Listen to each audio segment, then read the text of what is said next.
Hello, everyone. Welcome to our UFC show with Bookmakers Review. I'm your host, Lee Martin, and man, it feels so good to be back talking some MMA. And since this is our first show of the year, I just wanted to say Happy New Year and most importantly, Happy Fight Week.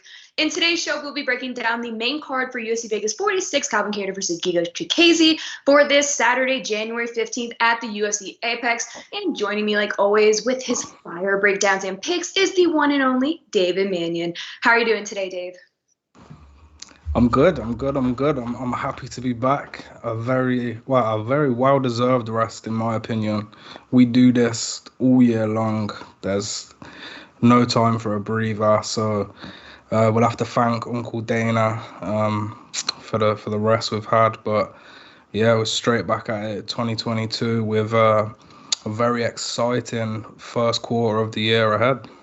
Yeah, no, it was definitely nice having a little break, but I could say I'm very happy that MMA is back, specifically UFC. But since we are on a tight schedule for our show, let's not waste much time. So before we do get the show on the road, just real quick, tap those like and subscribe buttons so you never miss a show. Now, we do have 6 fights on this main card, so let's just begin with the first one. So first up, we have featherweight Bill Algeo versus Joe Anderson Brito. At Bet Online, Joe Anderson is -133 and Bill is +113. If you can give us your breakdown and pick for this first fight, please. Yes, carrying the shootbox legacy on his shoulders. As MMA fans, I think we are being gifted with another extremely talented Brazilian who owns a complete skill set, and I think he really does have great potential in this featherweight division in Joe Anderson Brito. And notably, it's a division that's really lacked a Brazilian presence since Aldo dropped weight classes and gave his crown up. And I love Brito's style.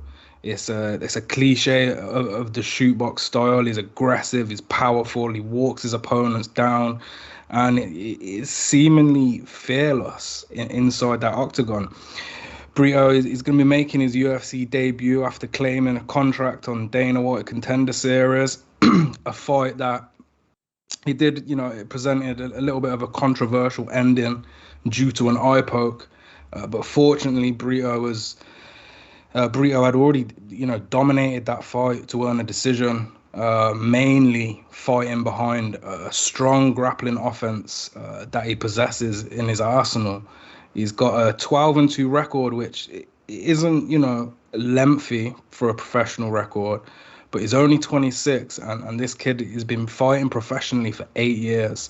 He's been fighting grown men since the age of 17, and he certainly doesn't deliver the skills of a mid-20s fighter, that's for sure. When you look back on his record, you'll notice he has fought some serious talent and records on that regional scene. He hasn't been fighting many 1-0 guys or 2-0 guys. He's fought guys with fairly decent records, and I think he's earned his position on this UFC roster. And I can't envision Bill Algeo giving him many problems, to be honest. Algeo is predominantly a striker. He attempts this flashy style, but in my opinion, he doesn't do it very well.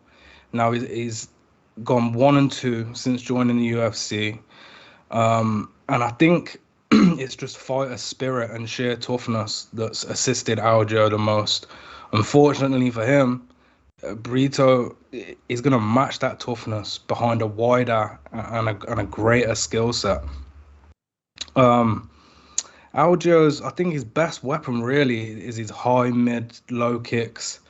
And this is an offense, an approach that it's going to be challenging to unleash when Brito's takedown game is so strong. He can't be just throwing them kicks about willy-nilly when they're going to get grabbed and you're going to get taken down.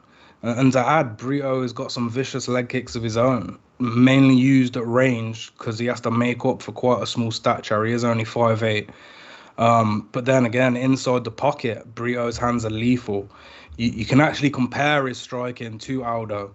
While not as fast, I think that, that shootbox style, it just oozes from the Brazilian. And if you haven't guessed already, Brito is the pick, obviously. And, because of the questions surrounding a debut, and we're getting a reasonable price.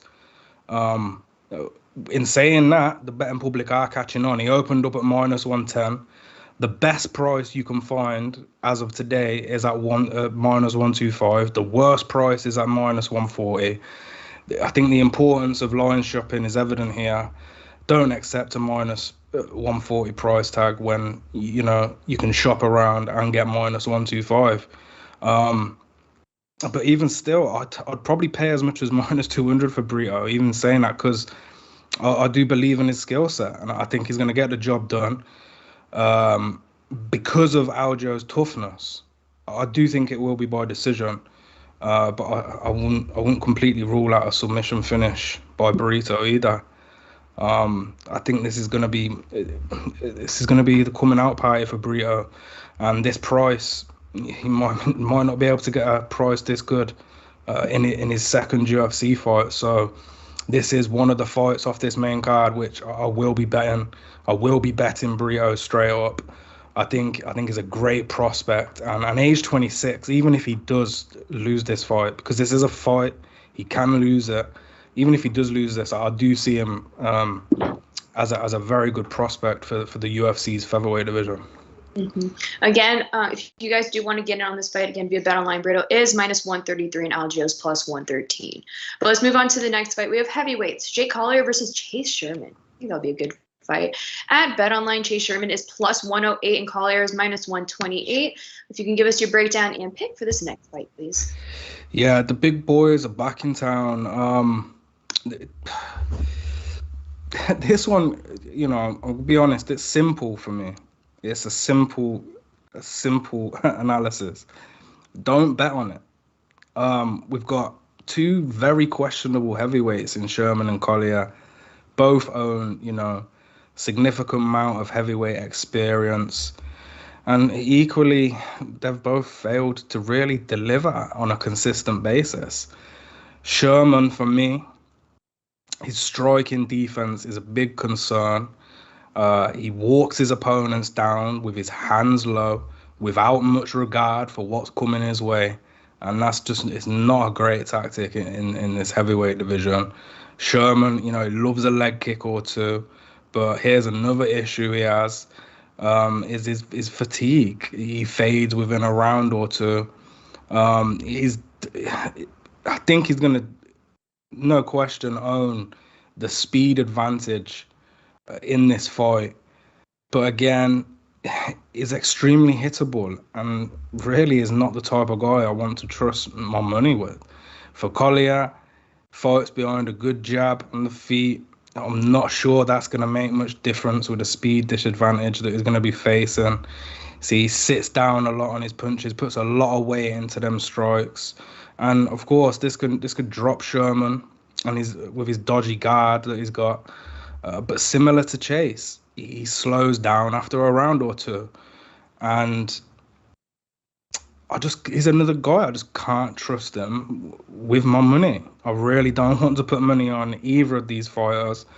I'm surprised it's reached the main card, but there's this trend that's been going on since last year where heavyweights are always making it onto the main card, no matter how high or low they are in the rankings. And yeah, this is just a fight that I probably would avoid, even when I look at the prop bets.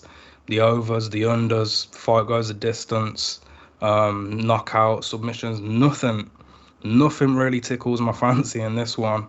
I mean, you can just tell in my voice I'm not confident whatsoever. But if you must place a wager, I think it's just one of those fights where it's hit the underdog, no matter which side it's on. And the odds are close. Collier drifted from minus 105 opening price, I think, to around minus 125 now. That's the best price I found anyway. Some books are showing it close to minus 140. In my opinion, it should be minus 110 on either side. I don't see any significant advantage that sticks out to me. For that reason, I'd probably back Sherman just based on the odds alone. I mean, he does have the speed advantage. I do see this one going to decision. I think it's going to be a boring one. So yeah, it's one of them situations. I know some people just bet for fun. They're not in this for the long haul. So yeah, it's probably a dog or pass situation. Or if you want to hit the props, I mean, I do see it going to decision. So over 2.5 is a potential. But it's just one of them sticky fights I really don't want to get involved with. No. You got to trust your gut always. If your gut's saying don't do it, then don't. But if you guys do want to get in on it, again, via BetOnline, Chase Sherman is plus 108 and Jay Collier is minus 128. But let's move on to our next fight. We have flyweight Brandon Royval versus Rogerio Bontorin. At BetOnline, Royval is minus 170 and Bontorin's plus 145. So your breakdown and pick for this fight, please. This has potential to be a banger. First of all, pay some respect to Brandon Royval's resume. Tim Elliott, Kai Kara France, Brandon Moreno, Pantoja, kicking off his UFC career. Just a truly elite level of flyweight competition. And, you know, how many guys can remain in the number 5 ranking position after 2 back-to-back losses? Well, Royval certainly can, because he's lost to the champ. And he's lost to the number 3 fighter in the world, in Pantoja. Now, Royval's gonna meet Bontorin on Saturday, who he's owned, you know, an equally fast rise into this flyweight top 10 rankings. With the key difference here being those losses when facing a higher level of competition. Bontorin is a grappler. There isn't much to desire in terms of his striking. It's quite basic 1-2s, wing in hooks, but on the ground, effortless transitions, great control, multiple submission attempts, and really, you know, a relentless pressure is something to note, and that's where Bontorin has succeeded thus far in his career. In saying that, I can't support him this weekend versus that diversity and non-stop output and just eagerness to win that Royval gives us every single time he fights. I believe that Royval is that guy where if you're placing a wager in favor of him, win or lose, you know you're gonna get your money's worth. An orthodox striking, always in the face of his opponents. Consistent jab finding his range, spinning attacks, and just all around natural instinct on the feet. I think Royval will want this fight to remain standing, and his size advantage should assist his ability to keep it standing, or equally find his way back to a standing position. I think Bontorin is going to take him down? Yes, most likely. But Royval's offense is not going to stop. He won't make it comfortable for the Brazilian in that position, and I expect he'll get back up within the scrambles that take place. He's non-stop. When he does get taken, he's going to be throwing elbows. He's just non-stop. He is not going to give Bontorin any room to let him control this fight for long periods. So I do think he'll get back to the feet, and it's going to be the volume, the size, and just the elite level of experience that Royval's faced. Really, that's just a handful of reasons why I'm taking Royval. I think having faced such tough guys thus far, it's not easy to be tough on him through these losses. And, you know, it looks like the betting community is in agreement, because he's gone from an opening price of minus 110, which I'd have loved to grab, but these odds have been up for a long time now, and he's now sitting at minus 170, which, you know, it's not the worst. It's not the worst drop in price, but the price is certainly not getting any better. Ethically, some would say avoid that price, you know, just because you've missed the best of it. However, you know, when capping this fight, I line Royval at minus 200 anyway, and it hasn't reached that price yet.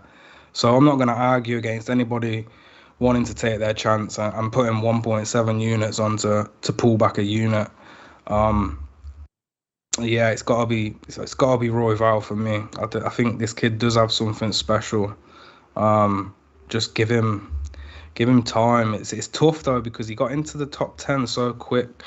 The level of competition now, unless he drops outside of that top 10, it's gonna be relentless.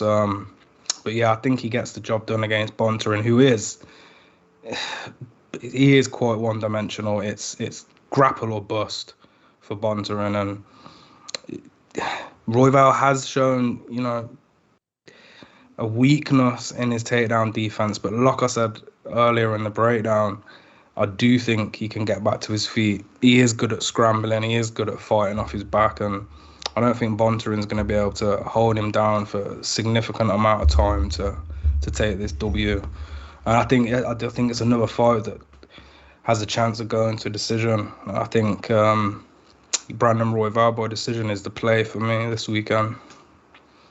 Beautiful. No, I do like Royval by points also. But if you guys want them straight up, via BetOnline, Royval is -170 and Bontorin's +145. But let's move on to this next bout. We have the women's flyweight, Chookagian versus Jennifer Maia. At BetOnline, Chookagian is -180 and Jennifer Maia is +155. Now your breakdown and pick for this fight. I mean, I love women's MMA, but this is really, this is a rematch that nobody really asked for. I'd love to get into the minds of the matchmaking. I did check to see if this fight, if somebody dropped out and, there was a replacement. Mm-hmm. But no, I guess the UFC just made this fight. I don't know why. Two girls, high ranked in the flyweight division. They've already fought before. Chookagian won. I don't understand the matchmaking with this one. With that said, I think it's another easy one to handicap, in my opinion.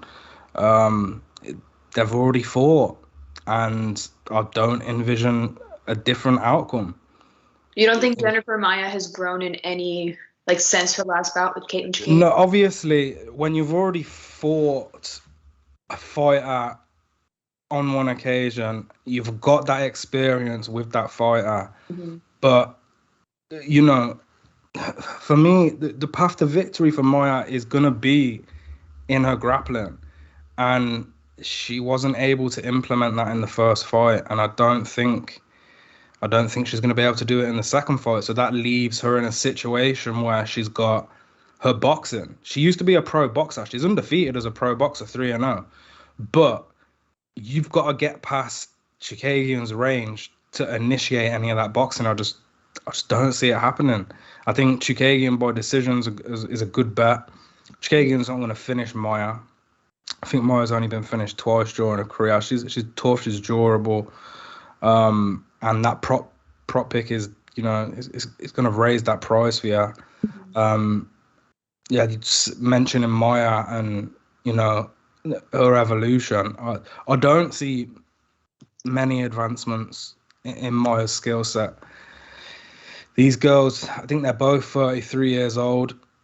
You don't see, it's very rare that you see fighters, as they've reach their 30s, get into their mid-30s, it's rare that you see fighters add much more to their skill set.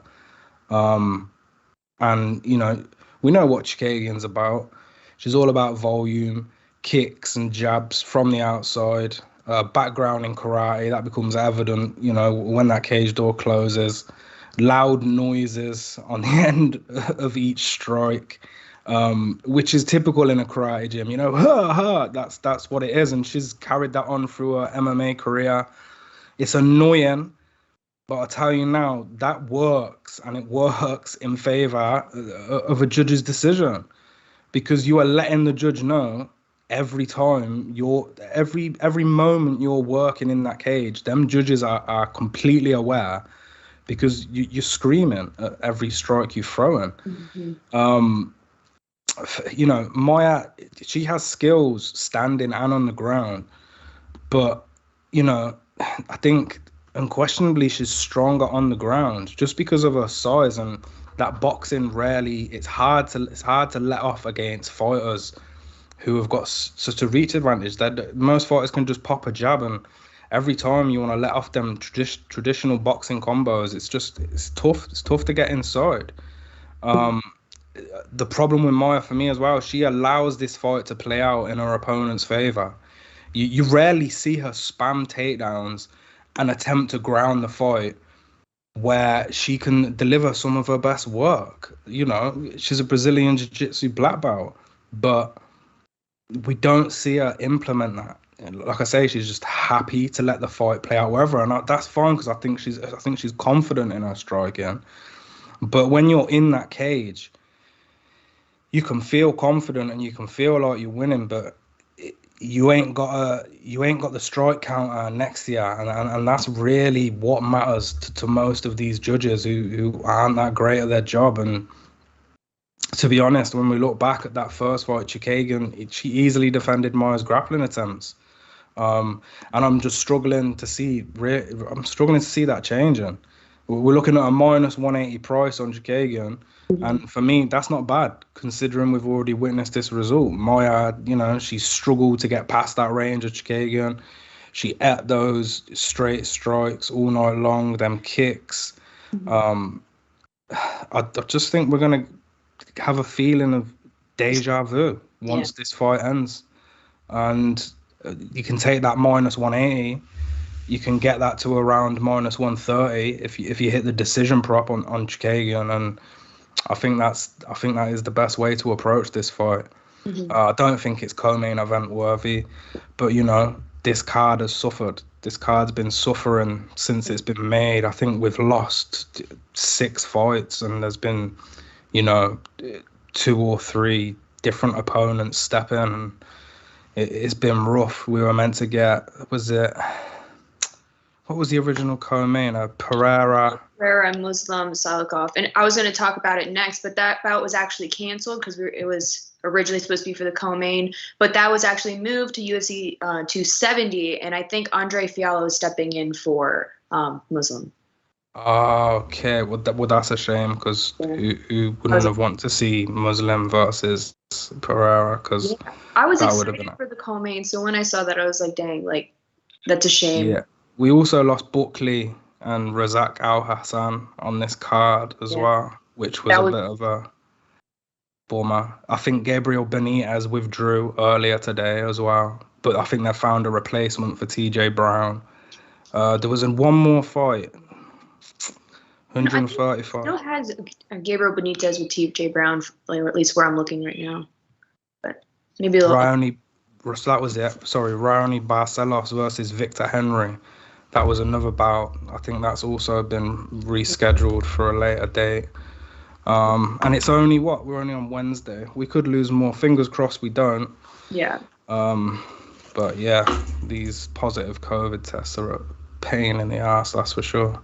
Definitely a pain in the butt. And hopefully all of this calms down in this year and next year. But without getting into that, straight up, if you guys do want to get in on Chookagian versus Maia, at BetOnline, Chookagian is -, and Jennifer Maia is plus 155.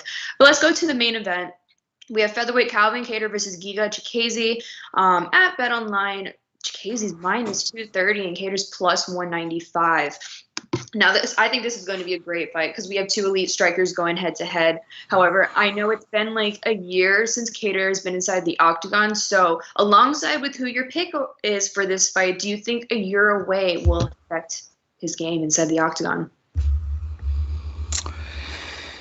It's always tough to judge when these fighters have absences, because on one hand you can always make the argument for ring rust, and that does affect certain fighters, but it's the training regiments that they're going through, and you have to really, sometimes you just have to, you know, dive a bit deeper into their career and, you know, spot certain trends, whether they've been able to come back off long absences before. I don't remember Kattar having such a long absence. I think between the Zabit and the Jeremy Stevens fight, it may have been 6 months.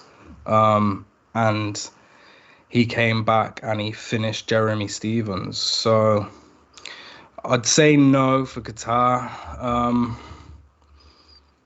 Again, it is tough. But he's going against a guy in Giga who's the exact opposite. He's been extremely active since his UFC debut. This guy, he's racked up 7 wins. And it seems like he's like a Dragon Ball Z character. He is leveling up, and he's truly getting more comfortable with each fight. To watch Giga, and you go back and he's fighting Davis and Emmers and Erwin Rivera, and he's not finishing these guys, and these are unranked opponents. And then he starts facing tougher guys in, the top 20, top 15, and top 10 with Edson Barboza, and he's finishing them. So I think his confidence is growing, and he is a fighter who's undoubtedly he's getting better fight to fight. And it's now or never, he's age 33, and he needs to get that title shot. And I think he's one step closer, if not there, with a win over Kattar this weekend. But it's easier said than done because he's got to go through Calvin Kattar. It's going to be a striking masterclass, it really is. But I think all eyes are on Giga. Many doubted him in that Barboza fight. I didn't. We didn't. We were all over Chikadze. He proved his dominance when outstriking the man known for his striking ability. Them early UFC outings, they pale in comparison to what we saw from Giga of late. And them 3, consecutive finishes of Simmons, Swanson, and Barboza. That's all the evidence you need now. Kattar is an incredible boxer. That's his strongest form of offense. I would never go as far to say he's, the best boxers in the UFC. However, now that we've seen the highs and lows of Kattar, he does show a bit of a one-dimensional approach. Close the distance, throw them 1s and 2s, and attempt to plant that fight-ending hook. Giga is already going to know this, and I think he's going to become very comfortable in that cage early. A lot of people now are jumping to that underdog price, and I don't blame people, because from a betting perspective, when you see such a change in price, it's just sometimes natural.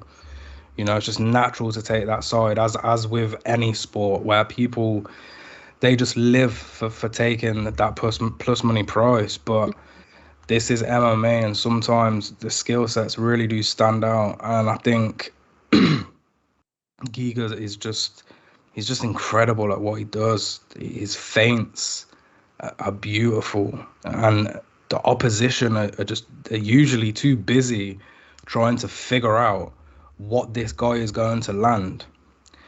And by the time they, realize what's going on, bam, you're getting hit with jabs, low kicks, high kicks, teep kicks, hooks, spinning attacks. Just the versatility in Giga's offense, it's a big problem for a lot of that division. And I really, really want to see Calvin Kattar versus Max Holloway, Giga Chikadze versus Max Holloway, or Alexander Volkanovski. I just think they are tough fights for Holloway and Volkanovski, because Giga is something special on the feet. That kickboxing background has really transitioned into this sport well. Now, as I say, that price on Giga is declining day by day. Those who doubted him versus Barboza are now ruining our value. But, recency bias is huge in this sport. And in fairness, them hype riders, they're not wrong. Giga wins this fight. Kattar's durability is solid. So I can see him breaking that finishing streak of Giga at the very least. And there's great betting value on the over. Fight going the distance is plus money. You can get minus 170 on the 2.5. That is if you don't want to lay that minus 230 price on Giga, and I wouldn't turn anyone away from those overs if you're, looking for a bit more value than 2.3 units to pull back a unit. But all in all, I mean, this fight does have some serious bangers, but this main event, that's what it's all about, and I cannot wait for this fight. No, this main event is going to be amazing because when I saw their two names, I'm like, this is going to be a slugfest. I'm very excited for this. But again, straight up, if you guys want to get in on it via BetOnline, Chikadze's minus 230 and Kattar's plus 195. Now, that was our entire main card. Just to close out the show, we will finish with our top prelim pick. So, Dave, if you could briefly share with us your top prelim pick, because we are running short on time, that would be very amazing. Yeah, it was tough, There's one thing about this card, and that's the price. There was not many sway prizes, so it could be either way on a lot of sides on this prelims. But what sticks out to me is fading Court McGee in his old age. I know it hasn't always worked out well, but Ramiz Bramamaj, I think he gets this job done, and we can get at some books you can get plus money. Well, not plus money, but even money at plus 100. A lot of books doing minus 110 on him, but Ramiz for me, he does stand out as a fight that I like on the prelims. Outside of that, it's very. I'd just tread carefully. I really would tread carefully. Kakramanov, I think he can get the job done versus Brian Kelleher, although there's also an argument for Kelleher there just based on experience alone. But I think it's Kakramanov. I think his grappling to get the job done. And again, it's just some of these prices you might not see on these fighters again if they have a good performance this weekend. So minus 150 could look like an absolute steal after this weekend. But this event's just the water to our coffee, because the sugar is coming at UFC 260, and that's where I'll be unleashing a lot of my units to start the year.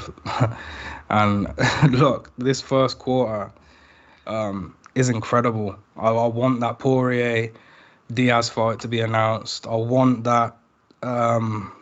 There's a Mackenzie Dern and Tisha Torres fight. That's been announced.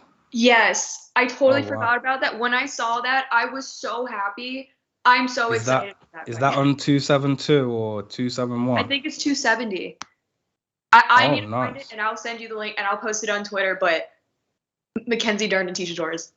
Yeah, they need to hurry up and announce our boy Hamza and Gilbert Burns. I think they just need to stop teasing us with that and get that one officially announced. After hearing Alexander Gustafsson, I know, look, everyone said, look, your training partners are going to be the guys that tap you on the back the most. But when I listened to Alexander Gustafsson talk about Chimaev and how this guy, he cannot fight his own weight class in the gym.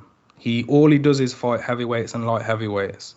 That's because there's no competition in them weight classes for him. Nobody's competing with him at welterweight or middleweight in the gym. It for me is a scary prospect of continue to watch Chimaev, and the hype is real. And if people don't get on it, that they're gonna regret it, because he has been absolute money thus far. No matter what the odds are, I'll betting that kid.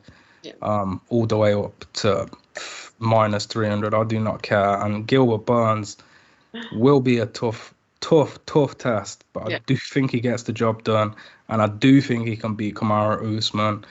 I hope we see that fight, but it's all down to the UFC and how they handle it. I think we'll get that fight one day.